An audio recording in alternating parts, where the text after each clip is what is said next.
रहीम अस्सलाम वालेकुम। हमने स्टार्ट किया था मदर चाइल्ड हेल्थ, तो उसमें हम इंडिकेटर्स पढ़ते हैं आज मदर चाइल्ड हेल्थ में कि maternal mortality rate, infant mortality rate, neonatal mortality rate, postnatal, perinatal, 4 years mortality rate, फिर हम लेटल फीटल डेथ्स और अंडर 5 सर्वाइवल रेट, ये हम स्टेप बाय स्टेप पढ़ेंगे। जो सबसे सेंसिटिव है वो हमारे पास है इन्फेंट मोर्टेलिटी रेट, और यहाँ पे कुछ टर्म यूज़ होते हैं जैसे न्यूनेट बोला जाता है बेबी ऑफ फर्स्ट 4 वीक्स को, और इन्फेंट बेबी ऑफ 1 ईयर को बोला जाता है। हमारे पास सबसे पहला जो है मैटरनल मोर्टिलिटी रेट।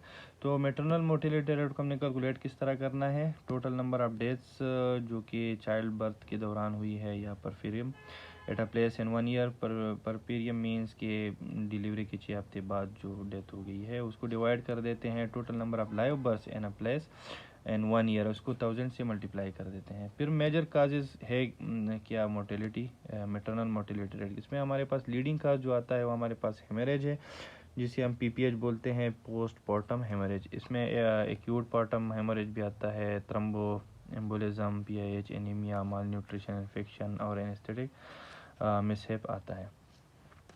अब एमएमआर को कम किस तरह किया जाए, तो ये सेफ मदरहुड के ज़रिए हम कम कर सकते हैं। इसके कंपोनेंट्स हैं एंटीनेटल केयर पहले हमने पढ़ा है कि जो हमारे पास क्या है प्लांट प्रेगनेंसी, और उसको हमने काउंसलिंग करने हैं कि डाइट अच्छा ले ले, फिर उसके बाद जो ड्रग्स है वो अवॉइड कर ले, फिर हमारे पास फोलिक एसिड इंक्रीज़ कर ले, आयरन ज़्यादा इंटेक कर ले।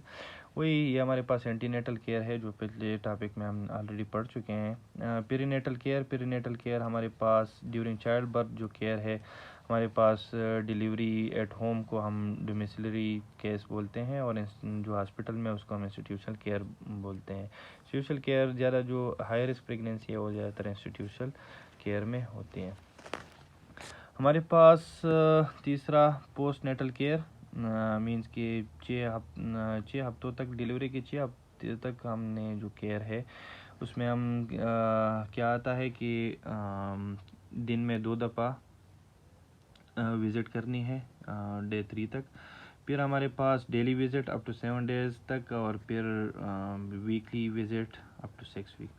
फिर फैमिली प्लानिंग तो ऑब्वियसली बात है वो हम बताएंगे।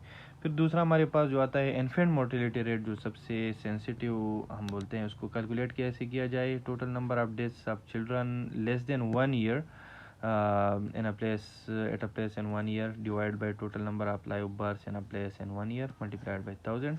अब IMR को किस तरह रिड्यूस किया जाए, IMCI के through. IMCI mean integrated management of childhood illness. जो चाइल्डहुड इलनेस है उसकी बस हमारे पास प्रॉपर मैनेजमेंट उसकी हो जाए। Deals with IMCI deals with the childhood disorders and illness in terms of infection, nutrition, immunization and several other influences acting on child health। Child health में पर जो ये जो इन्फेक्शन, न्यूट्रिशन, इम्यूनाइजेशन और other influences है इसको या disorders है उसको हम प्रॉपर इसकी मैनेजमेंट कर ले। लीडिंग काज में हमारे पास आता है डायरिया, फिर उसके बाद acute respiratory infection and mall nutrition, ये दो हम पढ़ेंगे आगे लेक्चर में। आज का टॉपिक हमारे पास क्या है, डायरिया। तो डायरिया ये वो वाला डायरिया नहीं है जो बड़े लोगों में होता है, ये हमारे पास जो बच्चों की डायरिया है हमारे पास ये है stools having weight greater than 250 gram per day along with increase liquidity and frequency. Liquidity भी इंक्रीज़ हो जाए और फ्रीक्वेंसी मीन्स कि एक दिन में 3 दफ़ा से ज़्यादा, 3 दफ़ा से ज़्यादा अगर हो तो फ्रीक्वेंसी इंक्रीज़ हो जाए, इसको हम बोलते हैं डायरिया। एटियोलॉजी में हमारे पास वायरल भी हो सकती है, बैक्टीरियल और पैरासिटिक। वायरल में हमारे पास लीडिंग काज है रोटा वायरस, और फिर आता है नोवाक एंड सीएमवी। फिर बैक्टीरियल में salmonella, shigella E coli and vibrio cholera. Parasitic में एमीबियासिस एंड जार्डियासिस आता है। हमारे पास क्लासिफिकेशन ऑफ डिहाइड्रेशन हम करते हैं, तो एक तो ये है कि नो डिहाइड्रेशन, फिर सम डिहाइड्रेशन और severe dehydration. No dehydration means कि कोई क्लिनिकल साइन नहीं हो तो उसको हम नो डिहाइड्रेशन बोलते हैं। सम डिहाइड्रेशन मीन ये जो 4 हम बोलते हैं स्टडी करते हैं, इसमें अगर 2 हो तो इस सम डिहाइड्रेशन में आएगा। रेस्टलेस हो बच्चा, इरिटेबल हो, फिर संकन आइज हो, और skin pinch go away slowly. जो हमारे पास इसको क्या बोलते हैं हम, स्किन टर्गर डिक्रीज हो जाए, ये स्लोली होगा। और बच्चा थर्स्टी होगा, अगर ड्रिंक हम उसको प्रोवाइड कर ले तो ईगरली ड्रिंक करेगा। सीवियर डिहाइड्रेशन में क्या होगा, ये जो 4 है इसमें अगर 2 पॉइंट्स भी हो तो सीवियर डिहाइड्रेशन में आएंगे। ये बच्चा अनकॉन्शियस होगा, लिथार्जिक होगा, सनकन आइज होगी। यहाँ भी स्किन की टर्जिडिटी कम होगी लेकिन ये वेरी मच रिड्यूस होगी। और ड्रिंकिंग अनेबल, क्योंकि अनकॉन्शियस है तो अनेबल ड्रिंकिंग। मैनेजमेंट पे हम आते हैं तो oral rehydration therapy, oral rehydration solution हम देते हैं ORS। तो ORS 1 पैकेट कंपोजिशन हम पढ़ते हैं NaCl 3.5 ग्राम, ट्राई सोडियम सिट्रेट डिहाइड्रेट 2.5 ग्राम, पोटाशियम क्लोराइड 1.5 ग्राम, ग्लूकोज 20 ग्राम। तो एग्ज़ाम के लिए हम इस तरह ये याद करते हैं 3.5, 2.5, 1.5 एंड देन 20। ट्रीटमेंट पे हम आते हैं तो हम कैटेगराइज करते हैं इसको कि नो डिहाइड्रेशन के लिए प्लान ए यूज़ करते हैं, सम के लिए प्लान बी एंड सीवियर के लिए plan C. Plan A no dehydration के लिए है तो हमने एक्स्ट्रा फ्लूइड देने हैं। 2 पैकेट्स ऑफ ORS लेते हैं जो 1 लीटर में ऑफ वाटर में हम डिज़ोल्व करते हैं। अगर बच्चा 2 साल से कम है तो 50 से लेकर 100 मिलीलीटर ORS हमने ईच स्टूल के बाद देनी है। अगर बच्चा 2 से लेकर 5 साल तक है तो फिर हमने 100 से लेकर 200 मिलीलीटर ORS हमने ईच स्टूल के बाद देने हैं। और जो ब्रीस्ट फीडिंग है वो तो कंटिन्यू कर देते हैं। और फॉलो अप का हम बोल देते हैं कि आप रिटर्न आफ्टर 5 डेज़। और अगर डिहाइड्रेशन की कोई साइंस नज़र आ गई तो इमीडिएटली रिटर्न कर ले, 5 डेज़ तक रुकना नहीं चाहिए। फिर सम डिहाइड्रेशन के लिए हम प्लान बी यूज़ करते हैं। हम करते हैं शॉर्ट स्टे, हम 4 घंटों के लिए एडमिट कर देते हैं इसको।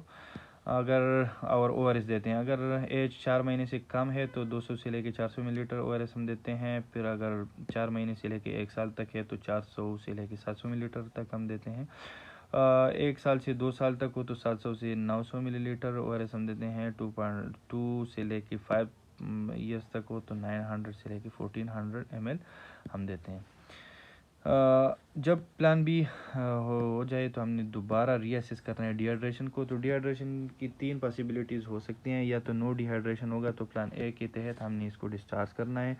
सम होगा तो दोबारा हम ये प्लान बी हमने री एग्जीक्यूट करना है। और अगर सीवियर होगा तो फिर हम प्लान सी के लिए जाएंगे।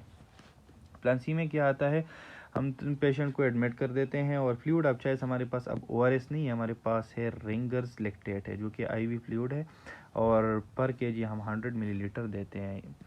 एज वाइज हम अगर 1 साल से कम उम्र का बच्चा है तो हमने इसको डिवाइड करना है 100 मिलीलीटर को 30 मिलीलीटर पर केजी हमने 1 घंटे में देना है। और फिर 70 को हमने 5 घंटे में देना है। अगर 1 साल से लेके 5 साल तक हो तो फिर हमने 30 मिनट में 30 मिलीलीटर देनी है और फिर केजी के हिसाब से। और फिर बाकी जो 70 मिलीलीटर बच गया वो 2.5 आवर में देते हैं।